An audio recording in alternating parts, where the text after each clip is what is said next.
Welcome back. I must say it was a very sad weekend hearing of the passing of Ronnie Mamoepa, and tributes are continuing to pour in. He passed away on Saturday evening.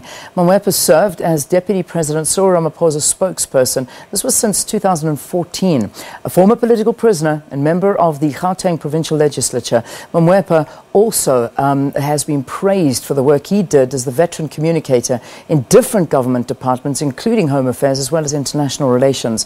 To talk more about his life and his work, we're joined in studio by Tyrone Seale, who is the acting Deputy President Cyril Ramaphosa's spokesperson. It's so good to have you. Welcome to Morning Live. Morning, and thank you. And deeper sympathies from all of us to the department. No doubt it's, I mean, you know, it's Monday morning, I suppose. This is when it's really going to hit home. How's everyone feeling? Well, I think everyone is feeling very sad. The Deputy President, the President himself have expressed their condolences to the family, colleagues and friends of Ronnie Mamoepa's.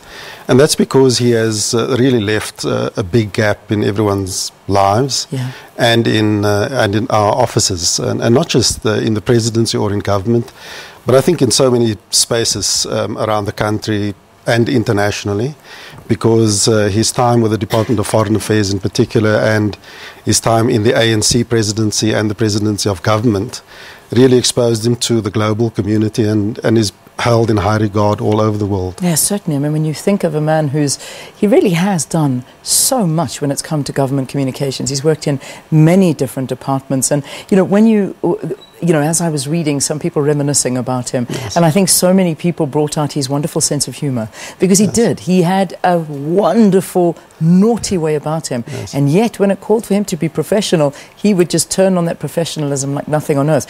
I haven't seen such wonderful tributes for a person in a while. He was very much so loved, wasn't he? Well, I think Ronnie had a larger-than-life character. He was a character before he was anything else. He took life very seriously, but I think he understood the power of relationships. Yeah. And in fact, it's very special that we're sitting at Morning Live, because Ronnie had a very specific relationship with the public broadcaster. He wasn't seduced by media outlets that were appealing to communicators. He always said, where's the audience? Where are people? Where are South Africans? And he pursued those channels. He was fundamentally creative, and so the nuttiness helped him to come up with solutions such as bringing the then Minister of Home Affairs, Nkosazana Dlamini Zuma, to the SABC for her to feature in a soapie when the new ID smart cards were issued. And so if he had been any more straight-laced, he wouldn't be able to innovate in the way he did. And I think that it was interesting that his career in communication spanned everything from radio freedom before liberation to the age of Twitter, Facebook, and the like. And so we will miss him in many ways and on many platforms. Yeah, certainly. And that soap you're talking about was Generations. Okay, how could we forget that? I mean, that was fantastic. So let's just go back to what actually happened, because you were telling me that for about 5 weeks that he's basically been out. He had a stroke and just never came out of it. That's right. He received very good care since falling ill on the 18th of June, the night of the 18th of June. His family and colleagues were at his side for 5 weeks. Medical staff did an incredible deal of work. Both those who were based at the hospital where he was, as well as specialists who came in from time to time to offer second, third and fourth opinions. But in the end, it was his time to go, and we were very sad on Saturday night when he finally took leave of us. Yeah, certainly is. And I mean, at that young, tender age of 56, I mean, many of us, I mean, you were sitting here and telling me you're 56. It's a real awakening, isn't it? It is. But when it's your time, unfortunately, it is. And, you know, I don't know if many of us have actually looked back into the history of Ronnie Mamoepa. We look at the guy now, the brilliant government communicator, the wonderful personality, you know, this guy that's done so much. But when you look back at his past, you know, Ronnie has been around since he was 14 years old, actually. In fact, a book written about him goes back to when he was 4 years old, that in his mind he was already fighting for certain struggles. But at 14 was when it really started for him. Yes, his political consciousness developed very, very early. And you only get to be that conscious when you're really paying attention to life and the world around you, and when you feel that you want to change conditions and circumstances that are crying out for change. And that's been the hallmark, I think, of Ronnie's life.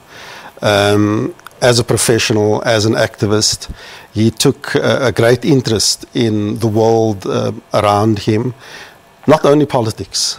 He could talk to you about any subject. He had a life beyond politics, but it was politics that brought him into contact with very senior leadership in the country. It was politics that told him what South Africa's potential was as an economy, as a society, and that gave him the optimism, that gave him the hope that we could be a better place, and he felt that he had to be part of telling that story of a society in transition, of a society on its way to a better place. And so even after those years in prison as a very young, impressionable young person, he came out extremely optimistic, extremely hopeful about the future of the country, and believing that he could make an important contribution through communications, and he did achieve that. Yeah. I know that the family obviously have asked for privacy at this time. The story that we're leading with is in the news is the fact that there haven't been any details about the funeral arrangements as yet. Anything new that you could possibly tell us? Well, I think, first of all, the family really just needed some time on their own to reflect on Ronnie's passing. This is after 5 weeks in which people from all walks of life gathered around his bedside to wish him well, etc. I think that today or tomorrow we'll start to see those details appearing, both from the family and from government.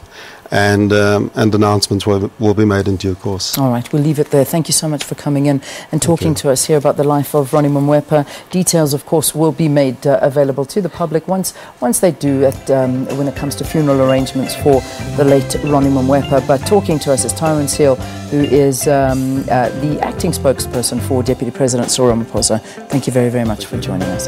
All right.